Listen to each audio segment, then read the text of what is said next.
coming back? When is he coming back? Well, he is back. And he made so many things clear to us. We're hoping he can do it again. I have a list of places and honors he's done. They were so long, I just picked out a couple.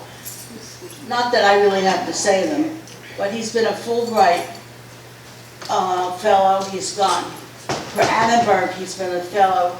He's been a Who's Who book. He's done so many things over the years, and we're just glad that some of the things are part of our schedule. He's doing a topic today, and people are saying, what has that got to do with what? Well, we're going to find out that he knows what his business is, and so we're going to stop and listen to him and see if he can make it all worthwhile.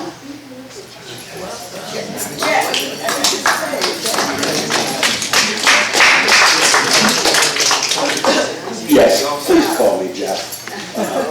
At home, it's a far different word. So, thank you so much for allowing me to come back. I enjoyed myself. This is such a great run. And I want to thank Merle and Shannon. Whether I can make things clearer or not, I'm not sure. The older I get, the less clear things become. Part due to muddling and part due to the fact that it just isn't clear anymore, as we all are finding out. This topic came to me around 7 or 8 years ago, and it came in the idea of a longer presentation, which I have, but I thought this would make also a nice single presentation. The term barbarian at the gates, we think, originated with the British historiographer Edward Gibbon in his writings of the Roman Empire, and to which he was referring, of course, the Germanic tribes that were invading and hassling Rome between the 2nd and the 5th century. So I thought that would be an apt title. It is the history of walls. It's this topic that just came to me one day, and I said, I wonder what the history of walls is. I think I can explain it. So we're going to go back and we're going to look at, first of all, why and where are walls built? And then who? Their impact. Don't worry about the little facts along the way. Watch the process. And I think that's always the best way to listen. Watch the process. If you have a question, feel free to ask. How appropriate. This was just the right one. I will have a lot up here because a lot of us see better than we hear.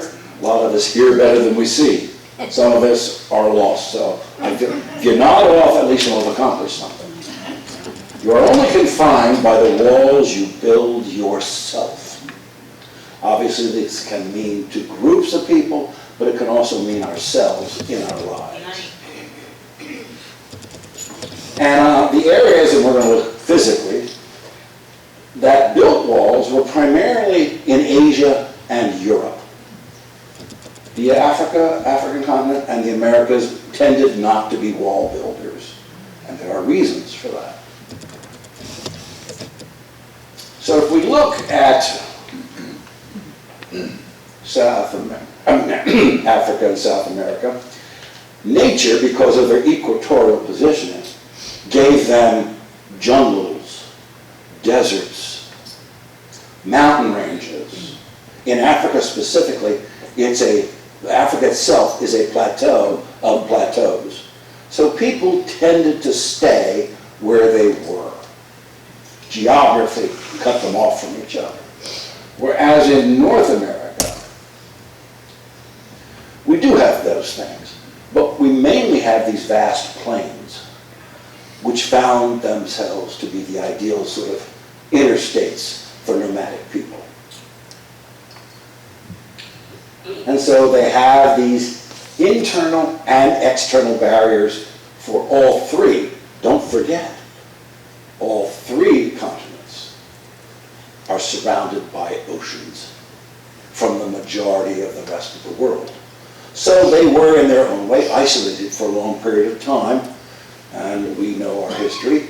People came to the Americas via the Bering Strait, once there was a bridge there, and Africa was at one time far more closely connected to the rest of the world, and is still connected greatly at that one place, the Isthmus of Suez. So what kinds of results do you get from barriers? You generally get tribal societies. And these areas lacked the proximity to other large groups of people, so they were isolated. They had poor farming. You didn't find excellent farming in the Americas or Africa, with a couple of exceptions, the Nile later being one of them.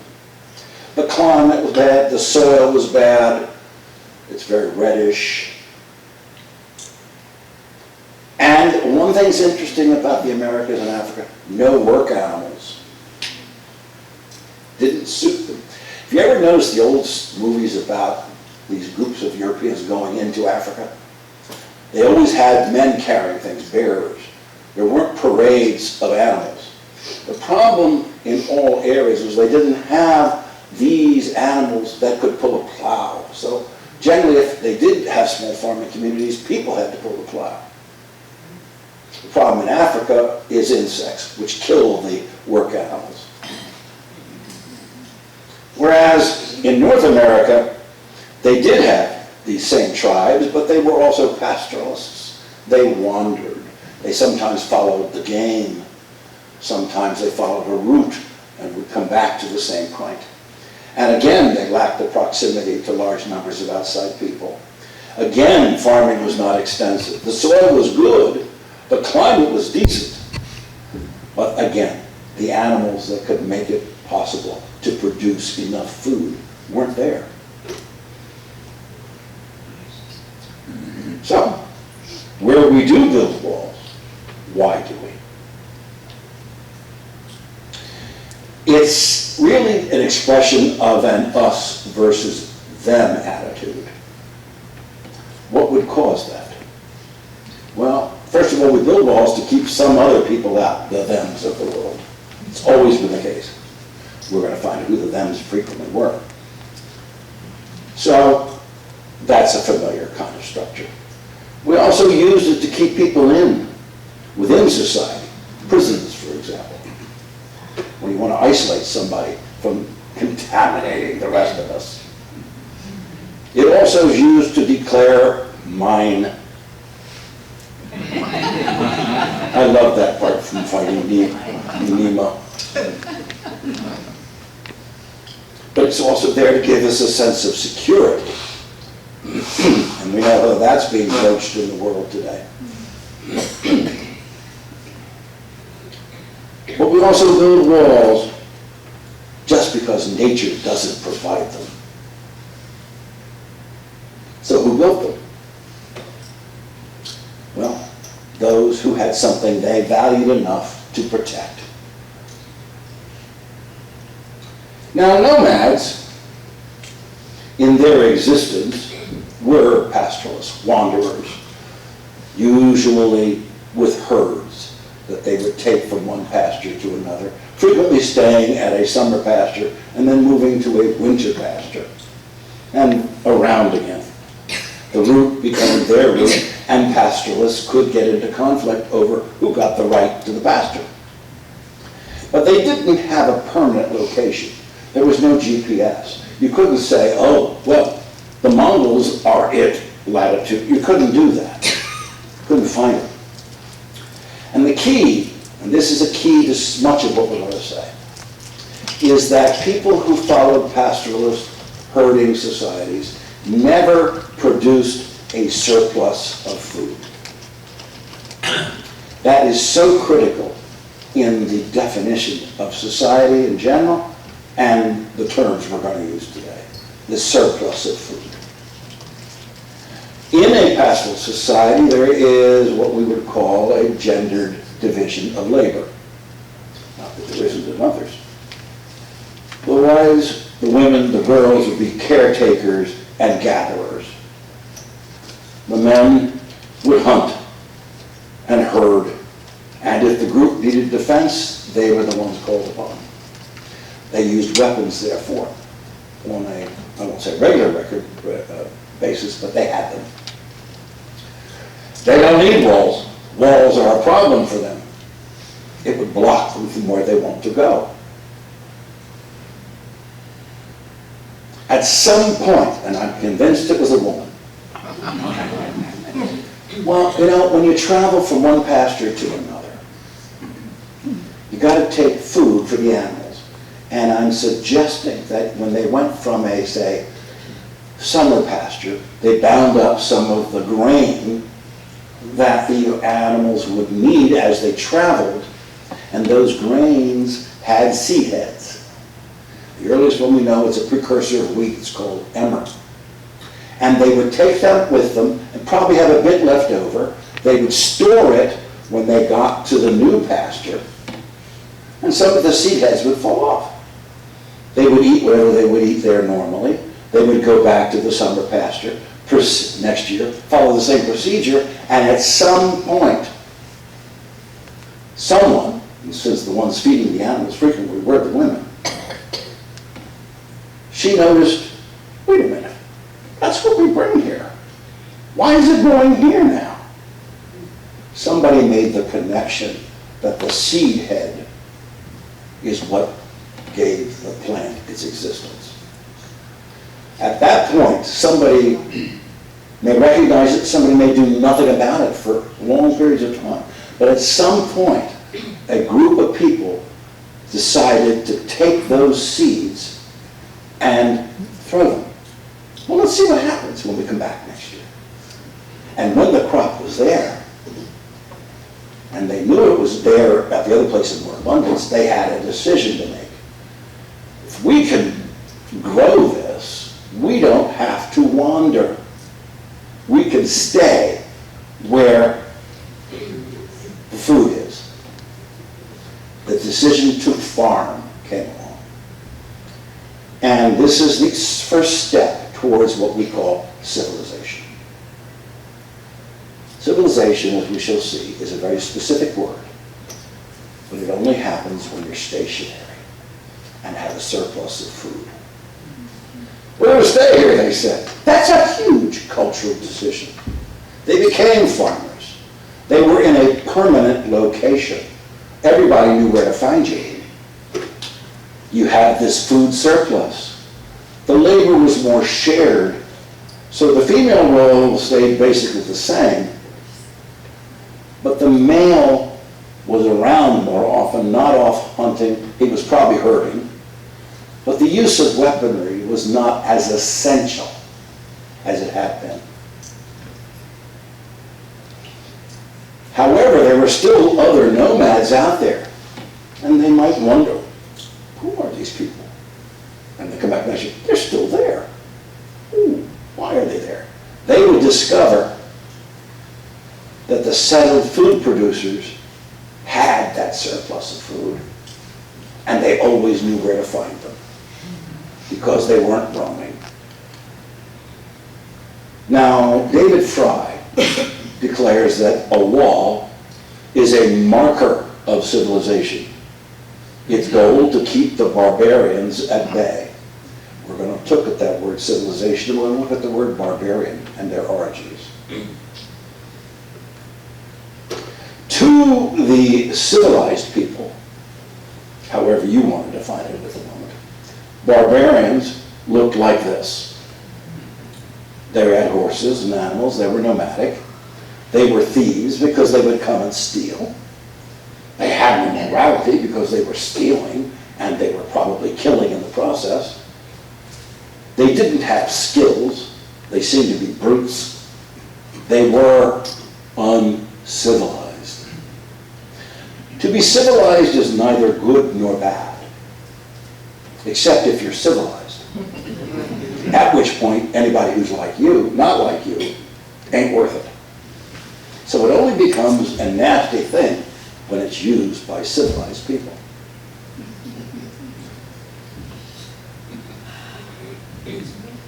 Now, those terms.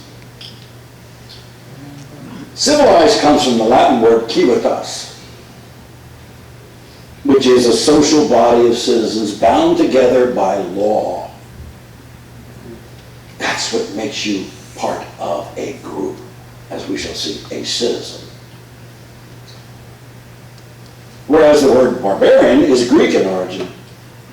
To the Greek, it meant anybody who wasn't Greek, because their language was unspeakable, unhearable. It sounded like so much gibberish, bar, bar, bar, bar. And the term barbarian evolved, meaning you're not Greek. So if you're not Greek, well, first of all, that's bad enough.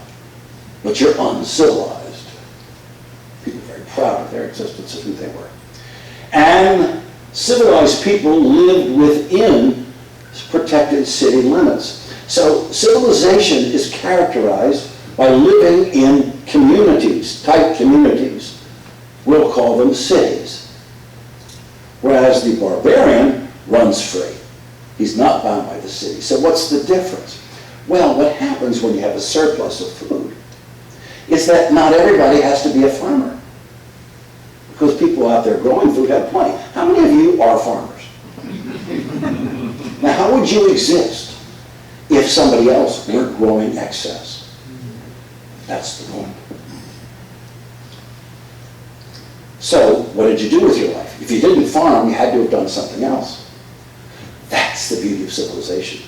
You get all these people with time to do other things besides farming. So they invent ideas. They become specialists. So maybe my loaf of bread was okay, but hers was so much better. She becomes the baker because everybody said her bread's the best. So she swaps bread to this guy over here who makes a great mill so she can grind it.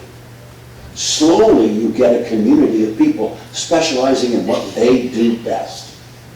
You have multiple ways of going with your life, whereas the barbarian is still out there desperately looking for food. Besides, other things develop. Writing. You only write for two reasons. One, to spread some information over time to yourself, post-it notes, or to somebody in the future. Or you write because somebody isn't there right now. So we're separated by time and distance. If the people you see are the people you see, you have no reason to write. People who are swapping gifts and skills have to keep notes. How much of this do I have? How much of this do I have? That leads to writing. It leads to reading. How many camels in the desert have you seen with a library on them? You can't do that. So when you're traveling, you can only carry so much. But in the town, in the city, you can store stuff. Oh, Lord, you know that. Especially when you try to downsize. So, lacking cities and boundaries. The synonyms that the civilized people come up with for themselves. Now look at these, interesting. You're an accomplished person. You're couth. Cultivated. It has a different meaning now, but it originates with being a farmer. You're genteel, you're polished, refined. It was city people who learned to refine metals and ores. Whereas the uncivilized person, we call them Philistines. Well, we know where that comes from. Uncultivated. It's not what you are, it's what you're not. You're ungenteel, unpolished, unrefined. You aren't me.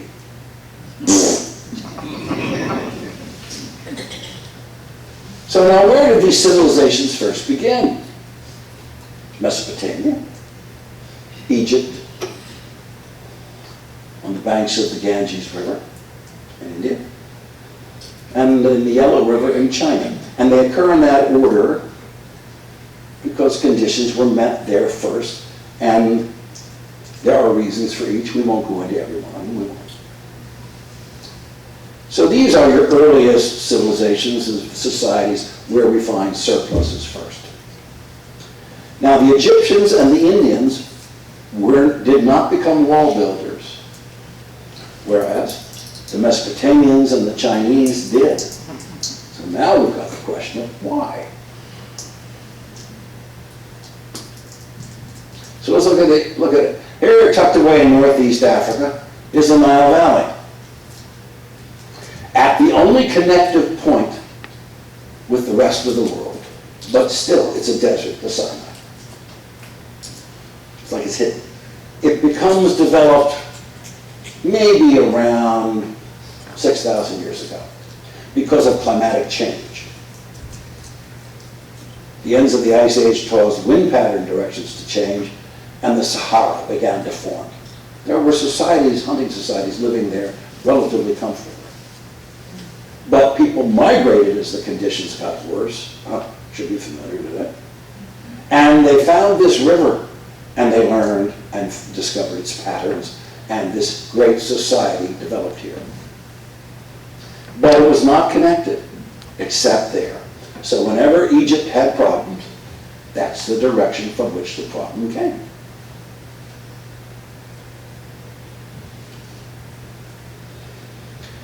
That problem would first occur over 1,500 years after it became Egypt, ruled by a pharaoh. So it took a long time.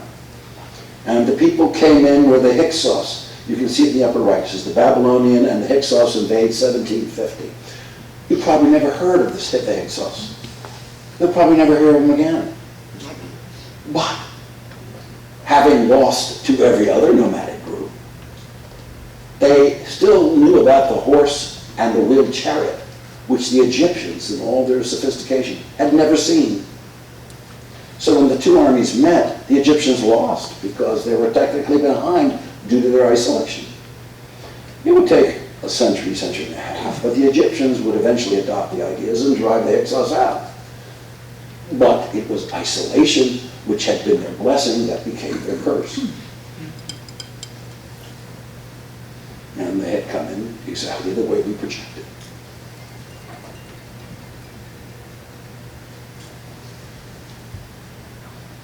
What about India?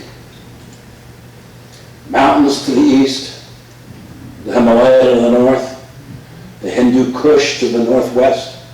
Hindu Kush, by definition, means killer of Hindus. Because the most valuable part of India is this northern half, where you get the Ganges, the Brahmaputra River, the Yamuna River, the Indus, ideal for farming. That's why civilization developed. And they were isolated for a long period.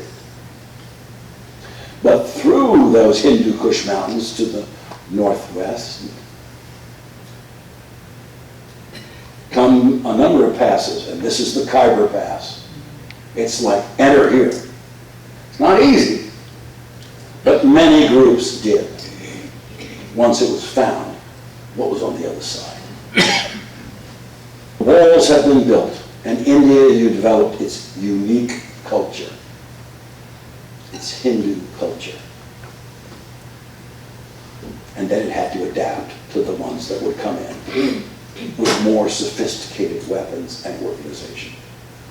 Because India was never fully run by any government, maybe ever, until 47, excuse me. Accessible ones.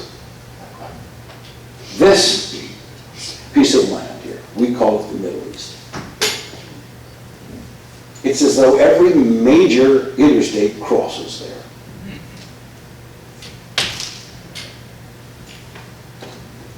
And the Fertile Crescent formed. Crescent stretching between the Tigris and Euphrates on the east side down through the River Jordan on the west. The rest was generally, as you can see, mountainous or desert.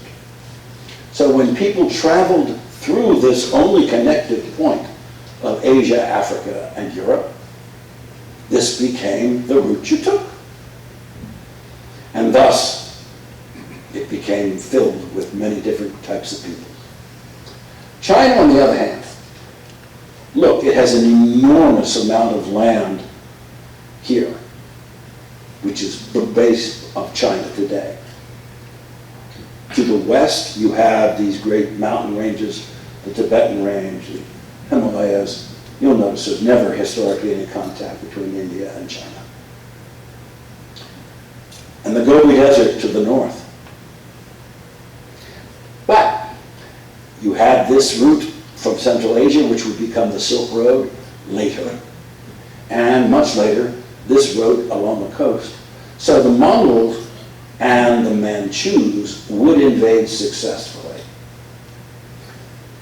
But for a long time, the Chinese, recognizing the threat, would try to lessen it. Then let's not forget, it was also isolated by the Pacific on its east. And that's where the Europeans will come from.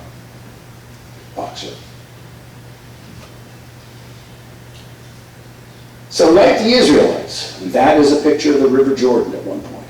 It's so important in history, yet there are times when it makes the Brandywine look like a roaring, roaring thing. But it was water. Other people would look for their land of milk and honey too. And the security that a food surplus would bring them.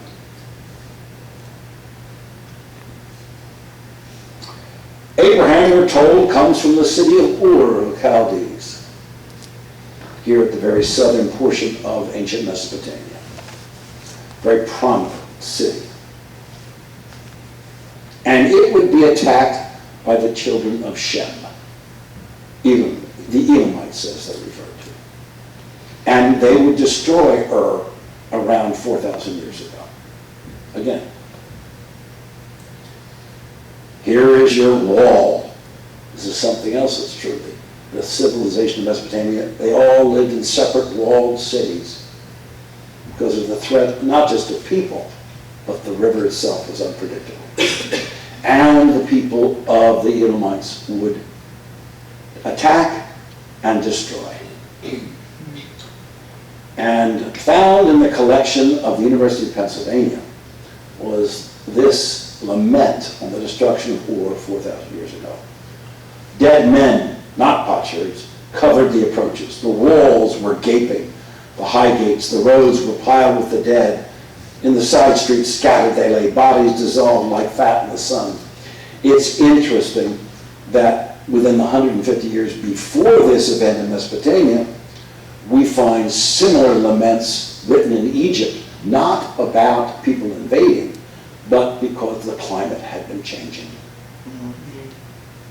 And so the whole Middle East, Egypt and Mesopotamia were struck by climate change and the movements of people trying to avert their own problems. And this is what we see today. It was rebuilt some couple hundred years ago. That is the great temple at the city of Ur. It's a precursor of what would become the temple in Jerusalem. All Mesopotamian cities had these. At the top was a shrine to the god of that city. The market would be around it. So, our context for the terms. Civilized is originally a Latin term, having cities relating to civilians, public and non-religious, and we looked at those synonyms before. Again, barbarian lacks cities and isn't civilized based upon those descriptors. The people of Ur, in the story we just mentioned, were civilized. The Elamites were the barbarians. They didn't have what Ur had. They were nomadic, and they, of course, were not wall builders. So they attacked and destroyed the walls and took what they wanted. When does all this start? To be honest with you, we can't exactly say, so we're making our best guess. Probably in the first city, around 8,000 BCE, about 10,000 years ago. Jericho. Notice the walls, the farm fields are outside the wall. So in the case of attack, you went in the wall. So in the story of Joshua, we have to understand that the Israelites were the barbarians. Because they were coming with very little, seeking a home for themselves. Seeing one established,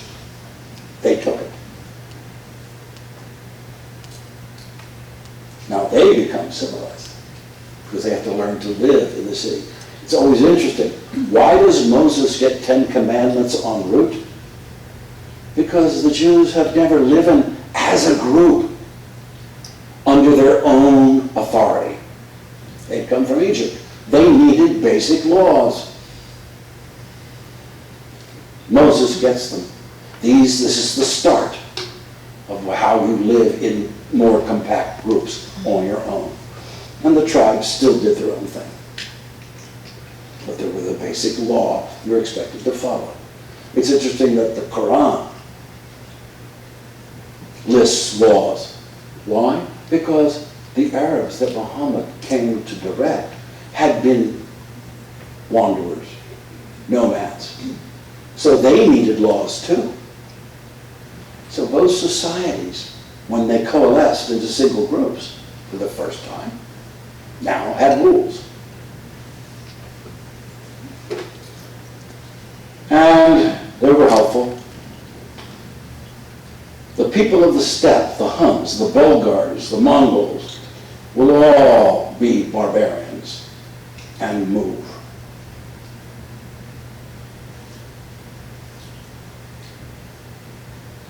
The Turks will move from Central Asia in several waves. At the time of, say, the 10th century, the Seljuks were the ones who took what we would call the Middle East, or at least the Levant, the land along the Mediterranean coast. And they would be the rulers. And it was their policies, I think rightly founded, that offended the Christians in Europe that led to the Crusades.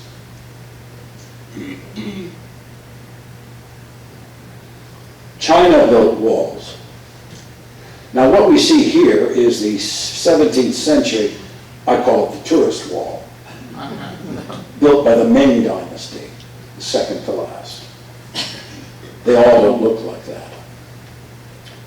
These actually are part of the wall. It's mud packed in a frame and then built up, and these were built in the Northwest, way out here, thousands of years ago. And in between, you see the red line, which is what we refer to as the Great Wall of China. And most of it looks like what is pictured up there. It was a group of walls that the first real leader of China in the 2nd century BC, 3rd, excuse me, he connected them so that those barbarous people of the north couldn't come down and harass them. Unfortunately, they never really connected it well to the Pacific, and that's where they later, Manchus would come through. But they understood to protect the great society they had formed, they needed walls. And the Mongols would come in from the west and set up their own system. Europe went through the same thing. Now this is a Roman map. And if you can read it, it says limes, Arabicus, basically limes means the limit. It's where we get the word limit.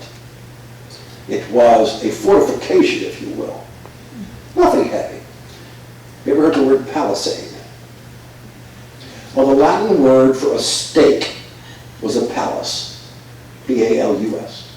So they would put all these stakes in, connect them, and that was the palisade, and that was the limit. You didn't go beyond that. That's the fort, the fortification. So we have Hadrian's Wall, which is actual stone, being built in the 2nd century. And then later that century, Antoninus Pius built a wall further north into the Scots land.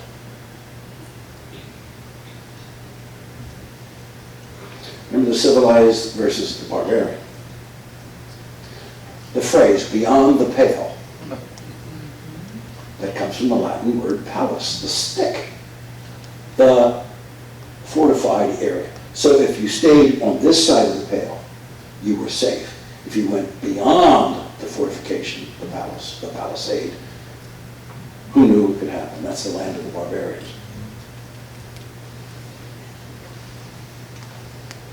And this scene shows the Germanic sack of Rome.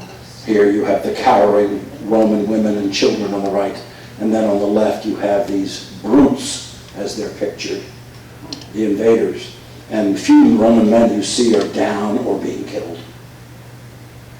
So there's a definite attempt to create the barbarian looking very different from the civilized Roman. More often, Rome built walled cities rather than simple walls on boundaries. Chester, England is an example of that. It's a lovely city. And that was followed throughout Europe, most notably the fort at Avila, Spain. That's kind of classic Rome. The Romans' ideas had a basis because these are all the various groups that invaded the Huns. And even the Carthaginians from the south, the only difference is the Carthaginians did not occupy and were defeated. But the Franks, and then you have the Norse people coming down.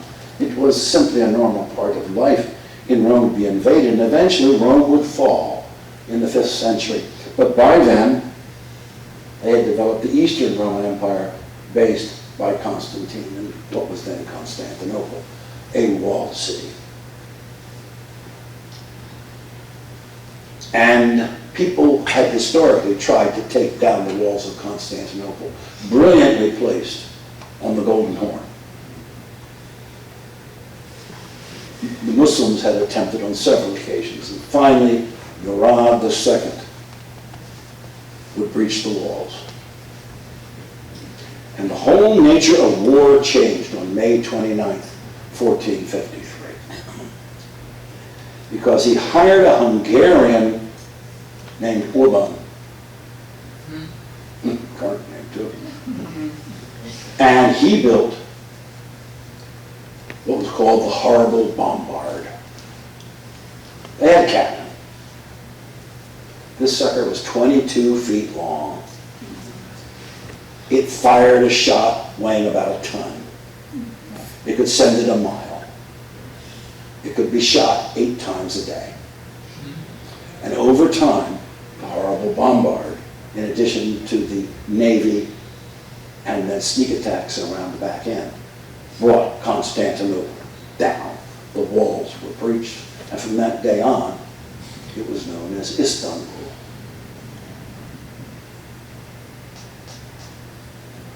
In Europe, with this kind of weaponry now becoming common, we enter into what I am calling the age of diplomacy. When people throughout history have lived together, we usually stick with blood tie, family, clan, tribe. There's something binding you together. Now, even in the Greek cities, the fact that you are members of that city sort of substituted for the blood tie.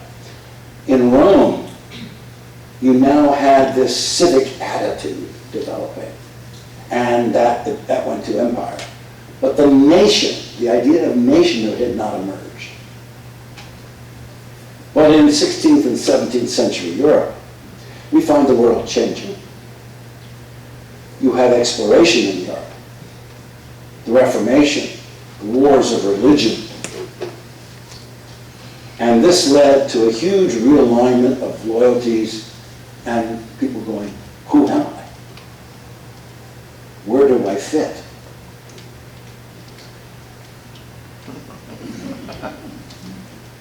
I wish it was so easy to get rid of political issues that way. There was great division on the continent of Europe. The area you see within that red line in the center, these were many, many, many, many kingdoms. Remember, Germany did not exist and would not exist until the late 1800s. There were hundreds of British groups. So there were many, many pieces made, and they're called the Treaties of Westphalia. Westphalia being in this Germanic area. The war that had been going on was the Spanish War against the Netherlands. It was partly religious and it was partly political. But these treaties created a new concept, the idea of national sovereignty. Never heard of it. And what it meant, very simply, was there were declared borders. Nothing physical. Could be, but it didn't have to be. And you had to recognize that as long as you're on your side of your border, your country could do what it wanted. But it couldn't cross that border and tell people within that area what to do. It's a whole new, brand new way of thinking. And of course, they're imaginary. I remember being on a plane, and there was a kid, I guess maybe 7, 8 years old, looking out the window going, "Mommy, I can't see the lines between the states." Well, that's the point. They're, as Yuval Harari would say, they were imagined realities. So we believe there's a border between the US and Canada, and it's only because we believe it. Thus, you had sovereignty within that region. But while they may have done it in Europe, they colonized the world. They didn't recognize the sovereignty of lesser peoples. So everything that's red there was a British colony. Everything that is blue was French. Everything that was yellow was Spanish. And everything that was green was Portuguese. And then you had others stepping in and doing their thing on a limited basis, like the Belgian Congo.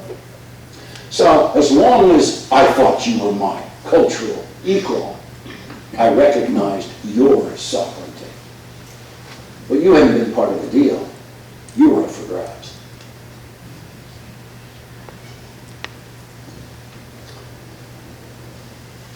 And when there, the European colonizer would use existing social walls. In other words, they take the existing cultural divisions between people, use them to their advantage. Like the tribal elements that existed in Africa, the Americas, Australia, or the caste system in India. So they would give favors to one group as long as you work with us. So sometimes tribes in Africa went against their neighbor who they never had problems with, only because now they didn't want their neighbor getting the special privileges they had. That happened within the caste process in India as well. So it's the divide and conquer, divide and rule.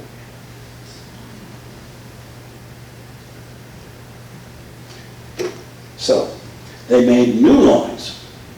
Remember, these are called the white colonies. I don't know if it's a term most of you have heard of. The U.S. was a white colony. So we made reservations for Native Americans. Notice they didn't get the best land. Canada divided it up. Australia, Aboriginal territory. Look at how welcoming that looks. South Africa, setting up what they called reserves, Bantustans, homelands, and apartheid. Why did South Africa develop apartheid on such a formal level where the other 3 white colonies didn't? Because only in South Africa, the whites never became the majority of people. In the US and Canada, Australia, New Zealand, if you will, these white colonies, the Europeans came in such numbers that it kept the European population down, but it also gave them the numbers to enforce what they wanted. In South Africa, they did it through technology and apartheid, which was very strict and rough, if you will. Sovereignty was the new wall, these imaginary ones. You couldn't interfere. But it wasn't foolproof. Not when you have Napoleon. By the way, he was normal size. He wasn't a dwarf. It's just that men in that his time period, really, 5'7" was a normal height. Kaiser Wilhelm. Walls would still be tried. and they would fail. For example, after World War I, the French built the Maginot Line. Beautiful fortifications pointing all at Germany. Trouble is, it was only there where the dark red line was, along the immediate border of France and Germany. So what did the Germans do? Went around it. Now the Maginot Line is useless because they were all pointed in the wrong direction.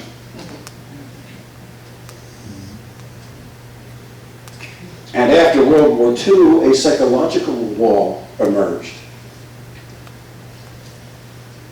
In Asia, it's called the bamboo curtain.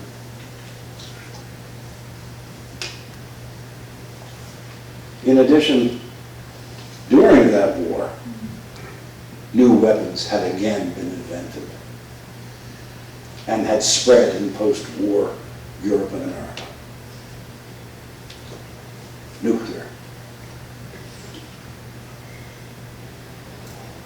And now we've got a wall being built that lasted for 28 years. It was remarkable because it was a wall really built for a new reason. And that was to keep its own citizens in. Up till now, other than a prison, we had only built walls to keep those other people out. Now, this is the first and only wall to keep the people who live there from leaving. And it fails.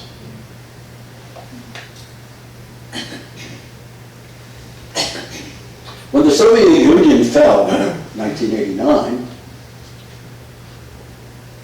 we thought the world would be a much safer place, less hostile. Didn't happen. All these forces that have been pent up for all those years came loose. We have had these conflicts.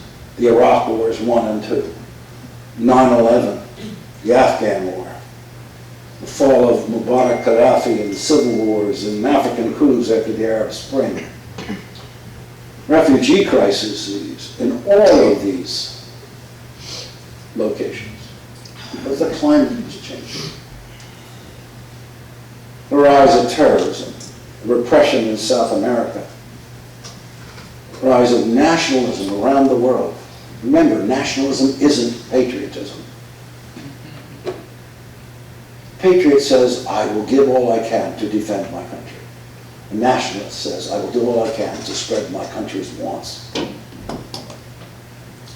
It has no respect for another nation. One man called it a demagogue's patriotism. Rise of autocrats in every continent. The issues with Russia and Ukraine, the Middle East with Israel, Gaza, Iran, US. It's tough watching the news these days.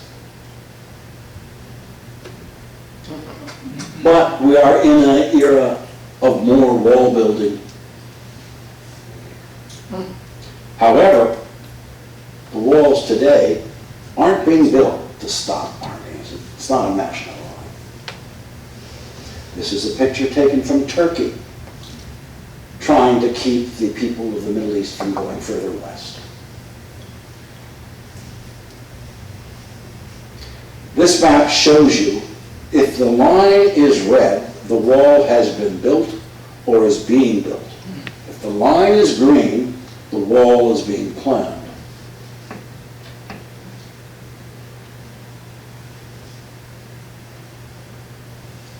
And we're building them for the same reasons we built them 10,000 years ago. This is a picture from Slovakia. Two people trying to immigrate. To declare what is mine and to keep the barbarian others at arm's length. The concept of the barbarian is still there. This is an Arab cartoon, not American, showing the Ayatollah Khomeini.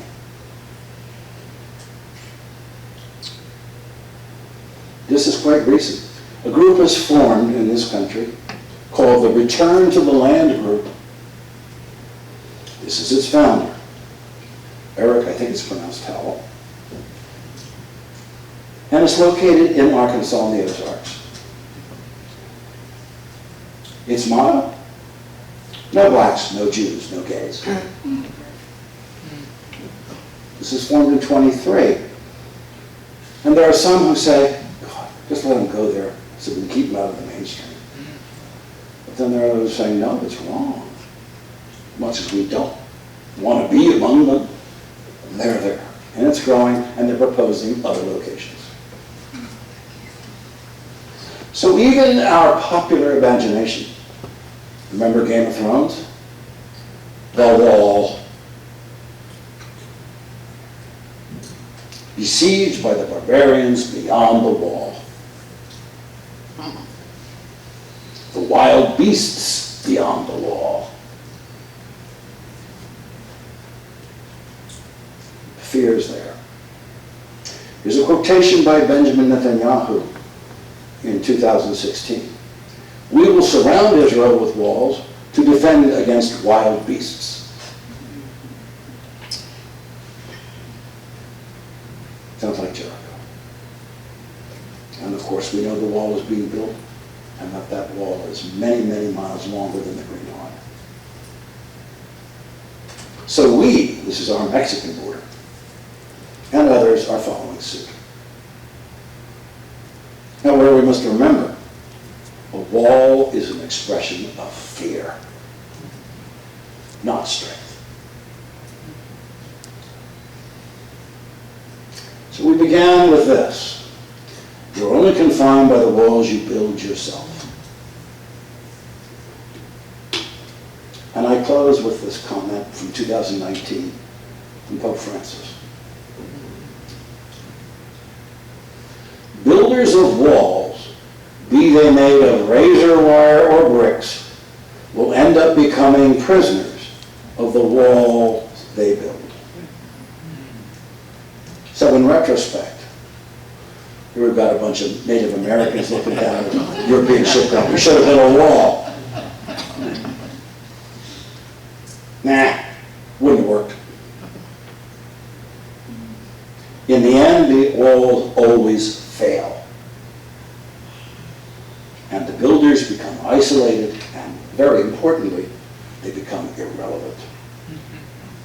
Because they willingly cut themselves off, and the world goes on without them. Thank you.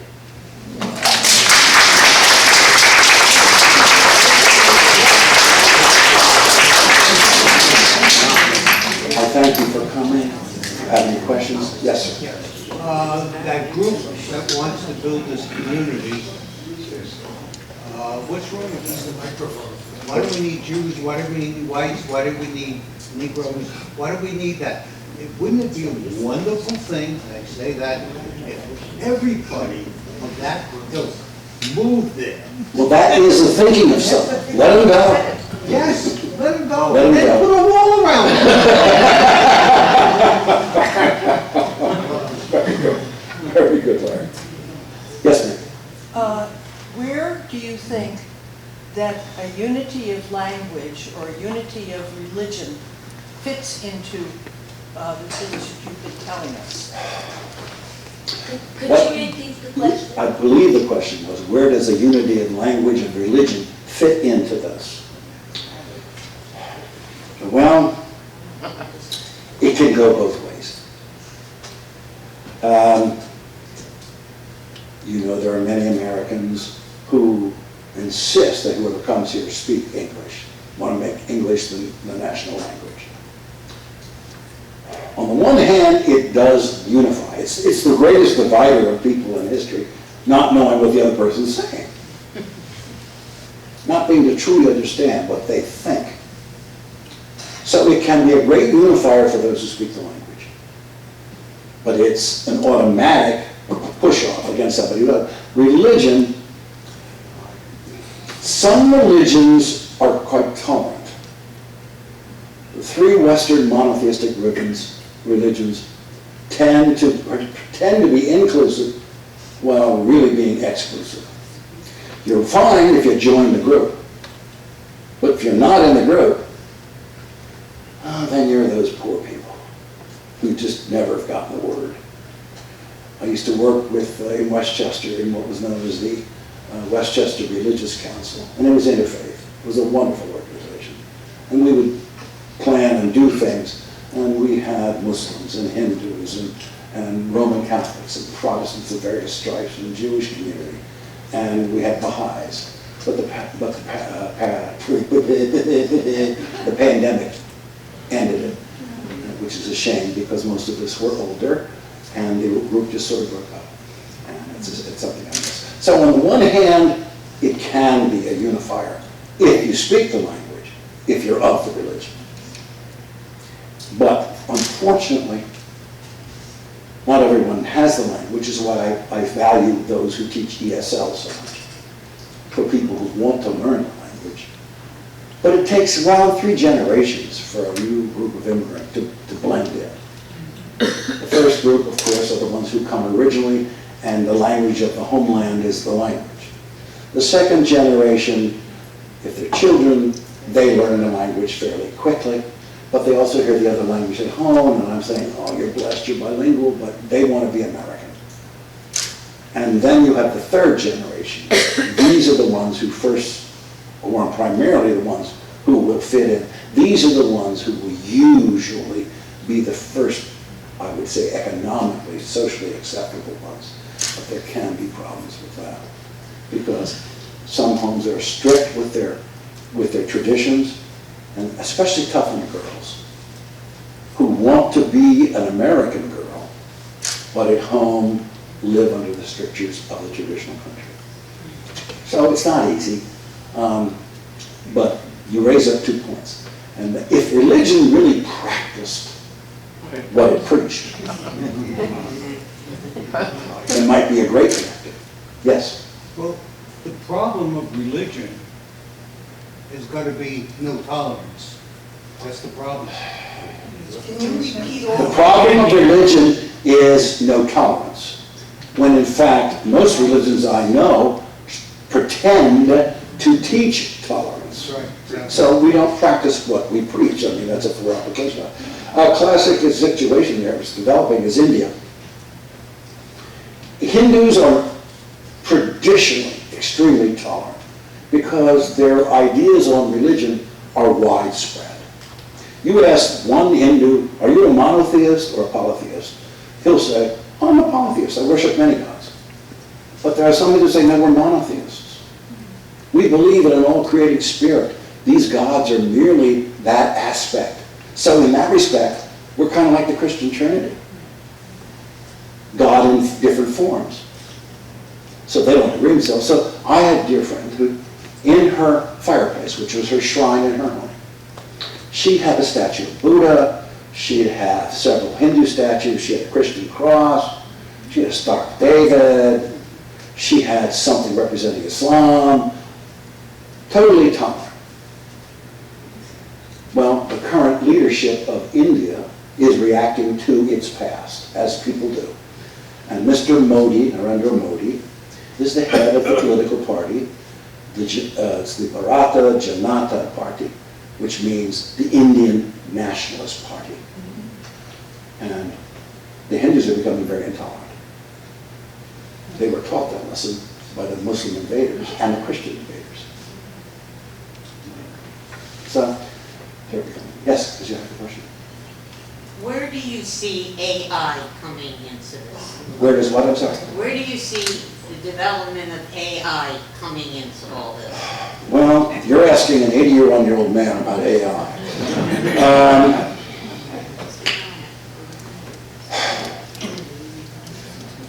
Until I know more about it, I'm hesitant to say anything because I don't fully understand it.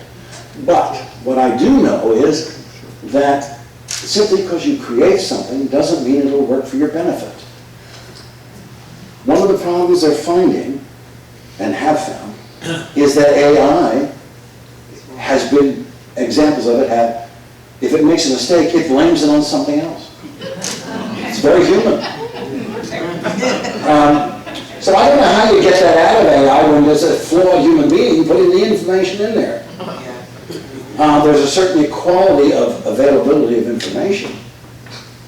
The question is, will it be used in a way to produce equality? Again, it comes down, how do you use it?